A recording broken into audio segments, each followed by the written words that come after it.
திருப்பி எடுக்க முடியாத வண்ணமான அதிகார பயிர்வு. முடிவு சரியான முடிவாக வர வேண்டும், எங்களுக்கு மக்களுக்கு உரியதாக வர வேண்டும். அப்படி பார்க்க போனா அந்த இரு தேசம் ஒரு நாடுன்றதும் சரியான கோஷம் மாதிரி தான் தெரியும். இல்ல, இந்த விக்னேஸ்வரன் தமிழ் தேசியத்தை பற்றி ஏதோ தன்னோட பெரியவர் இல்லை, காலை காட்சி போடுவீங்கள், ஊத்திக்குள்ள பார்ப்போம் அந்த மாதிரியானதெல்லாம் போடுவீங்க. இந்த சமஷ்டி ஒற்றையாட்சி என்ற கதைக்கு வரைகள்ல தமிழ் மக்களுக்குரிய தீர்வில் சமஷ்டி முறையிலான தீர்வினை பெற முடியுமா, அல்லது ஒற்றையாட்சி முறைக்குள் தான் எங்களுக்குரிய சமஷ்டியை பெற்றுக்கொள்ள முடியுமா? இதுல ஒற்றையாட்சி என்றால் என்ன, சமஷ்டி என்றால் என்னன்றதுல விளக்க குறைவு பிரதானமானது. இன்னொன்று, அது சரியாக விளங்கக்கூடிய ஒன்றும் அல்ல. என்னன்னு சொன்னால், அந்த பெயர் பலகைகளை போட்டுட்டு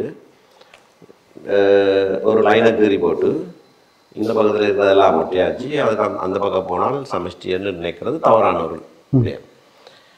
ஒற்றையாட்சிக்கு சில குணாதிசயங்கள் உண்டு, சமஷ்டிக்கு சில மூல குணாதிசயங்கள் உண்டு. இப்போ பல நாடுகளில் 2 குணாதிசயங்களும் உள்ள நாடுகளும் இருக்குது. அப்படியே இது ரெண்டும் தான் ஆட்சி முறை என்று நினைத்து கொண்டிருப்பதும் தவறு. மகாபிரித்தானியாவை எடுத்துக்கொண்டால் அது முழுக்க முழுக்க ஒற்றையாட்சி பண்புகளை கொண்டது. ஆனால் நடைமுறைகளை பார்த்தா அதிகார பகிர்வு எந்த சமஷ்டி நாட்டிலையும் இல்லாத அளவுக்கு இருக்குது. ஸ்பெயின் எடுத்து பார்த்தீங்கன்னா அது ஒற்றையாட்சி என்று எழுதப்பட்டிருக்குது, ஆனால் அது கூடுதலாக சமஷ்டி. ஆஸ்திரியாவை எடுத்து பார்த்தீங்கன்னா அது சமஷ்டி என்று எழுதப்பட்டிருக்கு, ஆனால் அதில் கூடுதலாக காணப்படுவது ஒற்றையாட்சி முறைகள். ஆனபடினால இந்தியாவை எடுத்து பார்த்தால் இன்னமும் வாதிட்டு கொண்டிருக்கிறார்கள் இது சமஷ்டியா ஒற்றையாட்சியா. அது தெளிவில்லை. சமஷ்டி என்று தான் எல்லாரும் இறுதியில் ஒரு முடிவுக்கு வந்து கொண்டிருக்கிற தருணத்தில் திடீரென்று காஷ்மீர்ல இருந்து அதிகாரங்களை சில இடங்களுக்கு எடுத்துட்டார். அப்போ திருப்பி எடுத்தால் அது ஒற்றையாட்சி. அப்போ ஆனபடியால் தான் நாங்கள் இந்த பெயர் பதங்களை ஒரு பக்கத்தில் வச்சு போட்டு திருப்பி எடுக்க முடியாத வண்ணமான அதிகார பயிர்வு என்று நாங்கள் சொல்லியிருந்தார்கள். சஜித் பிரேமதாசனுடைய தேர்தல் அறிக்கையிலே அது தெளிவாக போடப்பட்டிருந்தது. நாங்கள் சஜித் பிரேமதாசனை ஆதரிக்கிறதுக்கான ஒரு காரணம் அது முக்கியமானது. ஏனென்றால் இந்த குணாதிசயம் அதிலே இருந்தது, திட்ட தெளிவாக சொல்லப்பட்டிருந்தது. அனுகுமார தேர்தல் அறிக்கையில அப்படியாக சொல்லப்படாவிட்டாலும் 2015 19 வரையான வரைவை சொல்லப்படுறோம். அந்த வரைவில் அப்படியான ஒரு பொறிமுறையை நாங்கள் உள்ளடக்கி இருக்கிறோம். திருப்பி எடுக்கப்படுவது முடியாது என்று சொல்லாமல் மிக மிக கடினமான ஒன்றாக நாங்கள் ஒரு ஒரு பொறிமுறையை அதுக்கு உருவாக்கியிருக்கிறோம். ஆகையினால இது ஒற்றையாட்சியா இது சமஷ்டியா என்ற கேள்வி இப்போ இந்தியாவில் 75 வருஷமா இருக்கிற மாதிரி வேணுமெண்டா எங்களுக்கும் இன்னொரு 750 வருஷம் இருந்து கொண்டே இருக்கட்டும் வேணும், அதில் பிரச்சனை இல்லை. ஆனால் சரியான முறையில் ஆட்சி முறைகளை நாங்கள் கையாளக்கூடியதாக, எங்களுக்குரியதை நாங்கள் கையாளக்கூடிய விதமாக, அது திரும்ப பறிக்கப்பட முடியாத வண்ணமாக இருந்தால் அதுதான் எங்களுடைய அரசியல் தீர்வு. அது ஒரு இன ரீதியான இல்லை தேச ரீதியான தீர்வாக இருக்கணுமா, அல்லது மாகாணங்கள் ரீதியான தீர்வாக இருந்தாலே போதுமா? இப்போ மாகாணங்கள் ரீதியான தீர்வாக இருந்தால் தெற்கில் 7 மாகாணங்கள் வந்துடும். இப்போ சிங்கள மாகாணங்கள்னு சொல்லக்கூடிய 7 மாகாணங்கள் வந்துடும். அது மத்திய அரசுக்கு சவாலாக மாறாதா? அதை அவர்கள் யோசிக்க மாட்டார்களா? அது சம்பந்தமாக பல கருத்துக்கள் இருக்கு. இப்போ 9 மாகாணங்கள் இருக்கிற போது நாங்கள் வடகிழக்கு இணைந்த ஒரு மாகாணம் என்று சொல்லுகிற போது 8 மாகாணமாக சுருங்கிவிடும். பிறகு சொல்வார்கள் அவள் 8ல் 1 தானே உங்களுடையது, மீது 7 மற்ற பக்கம், அதை விட எங்களுக்கு 9ல் 2 இருக்கிறது நல்லது என்ற கருத்துக்களும் இருக்குது. ஆனால் இந்த விஷயத்தில் அந்த எண்ணிக்கையெல்லாம் எந்த விதத்திலும் இதோட தொடர்புடையதாக இல்லை. ஒவ்வொரு மாகாணத்துக்கும் அது ஒவ்வொரு அலகுக்கும் சொல்லுவோம், ஒவ்வொரு அலகுக்கும் என்ன விதமான அதிகாரங்கள் அளிக்கப்பட்டிருக்கிறது, அது மீளப்பெறப்பட முடியாததாக இருக்க வேணும். அந்த மாகாணத்தினுடைய அந்த அலகினுடைய அனுமதி இல்லாமல் மீளப்பெறப்பட முடியாததாக இருக்க வேணும். அதான் அதில் அத்திவாரம். ஆகையினால தெற்கு இல்லை 7 இருக்குதா 3 இருக்குதா 5 இருக்குதான்றது அது எப்படியும் இருக்கலாம். அது அவர்களுடைய பிரச்சனை. வடக்கு கிழக்கு ஒன்றாக இருக்க வேண்டுமா இல்லையா என்பது வடக்கு கிழக்கில் இருக்கிற மக்கள் தீர்மானிக்கதா இருக்க வேணும். நாங்கள் கடைசியாக செய்த யாப்பு வரைவிலையும் அதுக்கான சாத்தியக்கூறு திறந்து விடப்பட்டு தான் இருந்தது. 2 அல்லது 3 மாகாணங்கள் அண்மித்த மாகாணங்கள் தேவை அவர்கள் இணங்கினால் ஒன்றாக சேர முடியும் என்பது அதில் இருக்குது. ஆகவே அது மக்களால் தீர்மானிக்கப்பட வேண்டிய ஒன்று. இப்போ இந்தியாவை எடுத்துக்கொண்டீங்கன்னா ஆரம்ப காலத்தில் இருந்த மாநிலங்களை விட இப்போ எத்தனை மாநிலங்கள் கூடிட்டுது. தெலுங்கு மொழி பேசுகிற மக்களுக்கு இப்போ 2 மாநிலங்கள் தெலுங்கானா ஆந்திர பிரதேசம் மத்திய பிரதேஷ் 2ஆக பிரிந்திருக்கிறது. அதெல்லாம் மக்களுடைய தீர்மானங்களின் அடிப்படையில் செய்யப்பட்டிருக்கு. அப்படின்னாலும் இந்த அலகுகள் எப்படி இருந்தாலும் மக்கள் அங்கே வாழுகிற மக்கள் தாங்கள் சுயமாக ஆட்சி செய்யக்கூடிய ஒரு ஆட்சி முறை என்பதுதான் முக்கியமானது. இப்போ தமிழர்களுடைய அழகு உண்டு, சிங்களர்களுடைய அழகு உண்டுன்னு நாங்கள் அதை எடுத்துக்கொண்டா அப்படியும் இருக்கலாம். அவர்கள் தங்களுக்கு 5 அலகு வேணும் வேண்டாம் வச்சுக்கொள்ளலாம், 15 அலகு வேணும் வேண்டாலும் வச்சுக்கொள்ளலாம். நாங்கள் 2 வேணாம் அவங்களுக்கு 1 தான் வேணும்னு சொன்னால் நாங்கள் அதை வச்சுக்கொள்ளலாம். அது ஒவ்வொருவருடைய விருப்பத்தையும் பொறுத்தது. அப்படி பார்க்க போனால் அந்த இரு தேசம் ஒரு நாடுன்றதும் சரியான கோஷம் மாதிரி தான் தெரியுது. இரு தேசம் ஒரு நாடுன்றதுல கருத்து வந்து இங்கே 2 தேசங்கள் இருக்கிறது என்பது. அந்த தேசங்கள் எப்படியாக தங்களுக்குள்ள அதிகாரங்களை பகிர வேண்டும் என்பது அந்த தேசத்துக்குரிய பிரச்சனை. அப்போ சிங்கள தேசம் நாங்கள் 3 அழகாக இருக்க போறோம்னு சொன்னால் அது அவர்களோட விருப்பம். அதுக்கு நாங்கள் தலை ஓட்ட வேண்டிய அவசியம் இல்லை. நாங்கள் மொழிவாரியான மாநிலங்கள் இந்தியாவில் இருக்கிற போல மொழிவாரியான ஒரு பிரதேசம் ஒரு அழகாக இருக்க வேணும் என்றால் அதை நாங்கள் தீர்மானிக்கலாம். இல்லை எங்களுக்கு 2 வாகனமாக இருக்க வேணும்னு சொன்னால் அதையும் நாங்கள் தீர்மானிக்கலாம். தேசம் என்று வருகிறதுல கருத்து என்னன்னா ஒரு மக்கள், ஆங்கிலத்தில் அது பீப்புள் என்று தான் அதை சொல்லப்படுறது, நேஷன் என்று சொல்ற இல்லை. அதனுடைய வர விளக்கணம் வந்து அவர்களுக்கு சுயாட்சிக்கான உரித்து உண்டு, சுய நிர்ணய உரிமை உண்டு. அந்த சுய நிர்ணய உரிமை என்பது இப்படித்தான் அவர்கள் தீர்மானிக்க வேண்டும் என்பதல்ல, அது தீர்மானிக்க வேண்டிய உரித்து அவர்களிடத்துல இருக்கு. அப்போ இன்னொரு தேசத்தோடு சேர்ந்து வாழ்றதுக்கும் அவர்கள் தீர்மானிக்கலாம். அப்படி பல தீர்மானித்திருக்கிறார். அப்போ உள்ளகமாக அவர்களுக்கு அதிகார பகிர்வு ஒரு அர்த்தமுள்ள விதத்தில் கொடுக்கப்படுமாக இருந்தால் அவர்கள் வழிய சுய உரிமையை கோர முடியாது என்பது சர்வதேச சட்டத்தில் சொல்லப்பட்டிருக்கு. உலகத்தில் அப்படியாக செய்யப்பட வேண்டும். செய்தால் அவர்கள் கையாளக்கூடிய எல்லா விடயங்களையும் தங்களுடைய அழகிலேயே அவர்கள் கையாளக்கூடியதாக இருக்க வேண்டும். இப்போ நீங்கள் தேசம்ண்டா நேஷன்ண்டா தேசம்ன்றதை விட மக்கள் தான் சொல்லியிருந்தீங்க. இப்போ நேஷனுக்கும் கண்ட்ரிக்கும் என்ன அடிப்படையான வித்தியாசமா இருக்கு? அதெல்லாம் பிரச்சனை என்னன்னு சொன்னால் நேஷன் ஸ்டேட் என்ற ஒரு வாக்கியம் இருக்கிறது. இப்போ இருக்கிற நாடுகளை நாங்கள் நேஷன் ஸ்டேட்ஸ்ன்னு சொல்கிறோம்.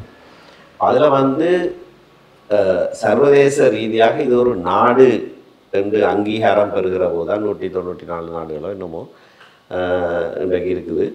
அப்போ அது அங்கீகாரம் மற்ற நாடுகள் அதை ஒரு நாடாக ஏற்றுக்கொண்டால் தான் அது நாடு, இல்லைன்னா அது நாடு இல்லை. அதற்கு சரியான சொற்பதம் சொல்ல முடியாத காரணத்தால் தான் நேஷன் ஸ்டேட் என்று சொல்றாங்க. இப்ப கண்ட்ரின்னு சொல்றாங்க, நாங்கள் நாடு என்று சொல்றோம். அது அது அது சரி, நாடு என்றால் எல்லாருக்கும் விளங்கும் அது அது ஒரு நாடா இல்லையா என்று. முழுமையான சுயாதீனமான மற்றவர்களோடு தங்கி இருக்காத நாடுன்னு சொல்றாங்க. மக்கள் என்று சொல்லுகிற போது அது ஒரு நேஷன் ஸ்டேட்டுக்குள்ளேயே ஒரு நாட்டுக்குள்ளேயே ஒன்றுக்கு மேற்பட்ட மக்கள் இருக்கலாம். அந்த அவர்கள் ஒரு மக்களா இல்லையா என்கிறதுக்கு ஒரு பரிசோதனை இருக்கு, சில கேள்விகள் இருக்கு. அது பாரிஸ் 1990 அன்று ஒரு ஆவணம் இருக்கிறது, ஐக்கிய நாடுகள் சபையால் நிறைவேற்றப்பட்ட ஒரு ஆவணம். அதில் சில கேள்விகள் இருக்கு. அந்த கேள்விகளுக்கு சரி என்று பதிலளித்தால் அவர்கள் ஒரு மக்கள்.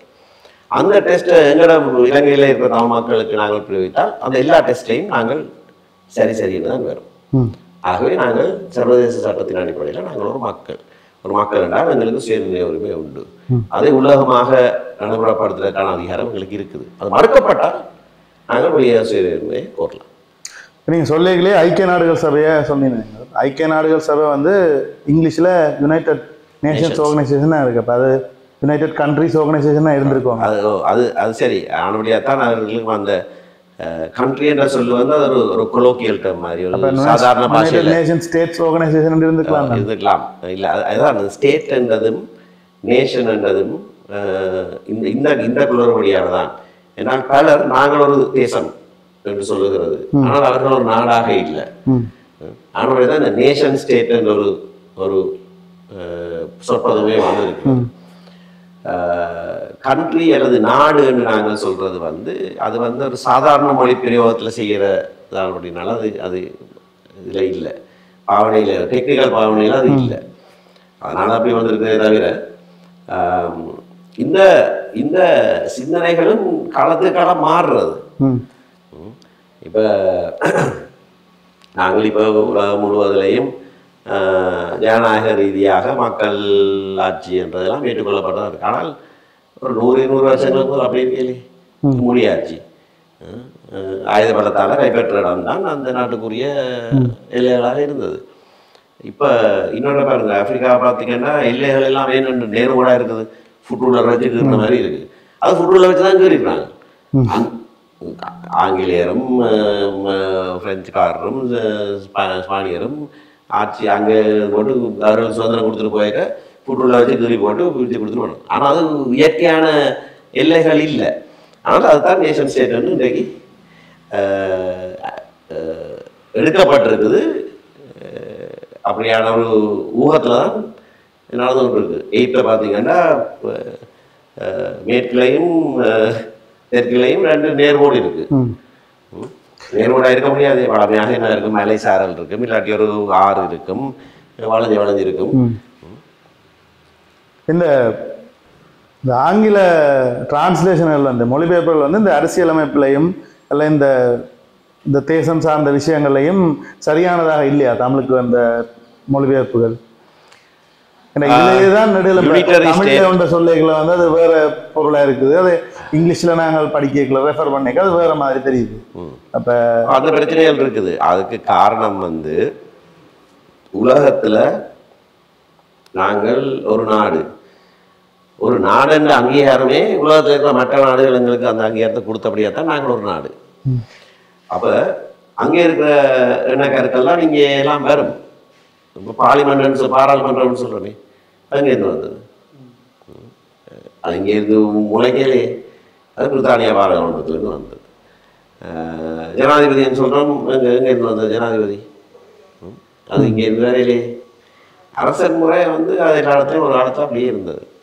ஆனபடியா எல்லாமே ஆட்சி முறைகள் எல்லாமே வெளி உலகத்திலேருந்து வந்தது. வெளி உலகத்திலேருந்து வருகிற போது சர்வதேச மொழியாக அங்கீகரிக்கப்பட்டிருக்கிற ஆங்கில மொழியிட விளக்கம் தான் கூடுதலாக அதில் இருக்குது. ஆனபடினால அதுக்கு ஒத்ததாக நாங்கள் சொற்களை உருவாக்கி கொள்வது. ஒற்றை ஆட்சி என்றால் ஒற்றை ஆட்சி என்று தமிழ் அரசர் காலத்தில் ஏதாவது ஒன்று இருந்தது, ஒரு எண்ணக்கரு இருந்ததா? இல்லை, இருக்கையில் சிற்றரசர்கள் இருந்தது, இவருக்கு இப்போ இது செலுத்துகிறவர்கள் இருந்தார்கள். அப்படியான முறைகள் எல்லாம் இருந்தது. ஒற்றை ஆட்சி என்ற என்ற கான்செப்டே இருக்கு. ஆனபடியா அதுக்கு நாங்கள் தமிழ் வடிவம் கொடுக்குற போது இப்படியான பிரச்சனைகள் வரும். எங்களுக்கு ஏற்பட்ட பிரச்சனை சிங்களத்தில் ஏக்கிய ராஜ்யம் என்று சொல்லியிருக்கிறதான் பிரச்சனை. ஏன்னா ஏக்கிய என்ற சொல்லுக்கு உண்மையான அர்த்தம் ஒன்று, அது ஒரு ஆட்சி முறையை குறிக்கிறது இல்லை. ஏக்கிய ராஜ்யம் என்று சொன்னால் அது நாடு, ராஜ்யம் என்றால் நாடு, ராஜ்யம் என்றால் தான் அரசு. அப்போ ஏக்கிய ராஜ்யம் என்றால் ஒரு நாடு. அதான் அது ஆனபடி தான் தமிழில் நாங்கள் ஒருமித்த நாடு மாட்டோம். ஆனால் அதே நேரத்தில் ஏக்கிய ராஜ்யம் என்ற சொல் இவ்வளவு காலமும் ஒற்றையாட்சியை குறிக்கிறதாக பாவிக்கப்பட்ட காரணத்தால் தான் நாங்கள் ஒரு வரவிலக்கணத்தையும் எழுத வேண்டியிருந்தது. இதுதான் அதோட வரவிலக்கம்.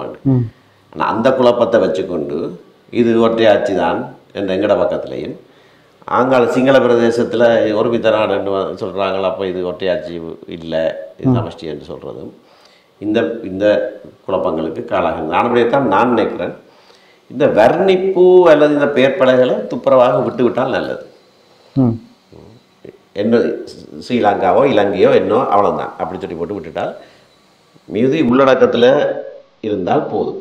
அதை பகிரங்கப்படுத்தி லவுட் ஸ்பீக்கர் போட்டு அனௌன்ஸ் பண்ண வேண்டிய தேவை இல்லை.